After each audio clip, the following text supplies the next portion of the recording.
इमाम शाफई रहमतुल्लाह अलैह के जमाने में ना एक बादशाह का अपनी बीवी से झगड़ा हो गया। कहने लगी चल दूर हट जहन्नमी। कहने लगा उसका खामंद कि अच्छा तू मुझे जहन्नमी कहती है, जा फिर अगर मैं जन्नती नहीं तो तुझे 3 तलाकें।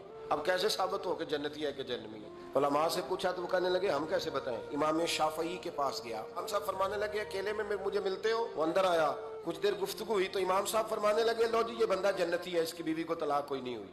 लोग खिलाफ तकरीरें करने लगे कि बादशाह था तो इमाम साहब ने बचा लिया। तो इमाम साहब कहने लगे तुम बहस ना करते तो मैं बात पर्दे में रहने देता। सुनो, मैंने बादशाह को तन्हाई में बुला के पूछा है कि कभी अल्लाह से भी डरे हो? तो बादशाह कहने लगा फिर ये कनीज थी, एक दिन में आया तो मेरे कमरे में सफाई कर रही थी, माज़अल्लाह मेरा उस पर दिल आ गया, लेकिन जब मैंने उसकी तरफ हाथ बढ़ाया तो उसने एक ही लफ्ज कहा। कहने लगी तू अल्लाह से नहीं डरता? कहने लगा कोई नहीं था इमाम साहब मुझे मना करने वाला, लेकिन जब उसने कहा तू अल्लाह से नहीं डरता तो मैं कांपने लगा, मैंने माफी मांगी। इमाम साहब कहने लगे उठ मेरे सीने से लग। फरमाया जो तन्हाई में एक दफा भी रब से डर जाए अल्लाह उसे 2 जन्नतें अता फरमाए।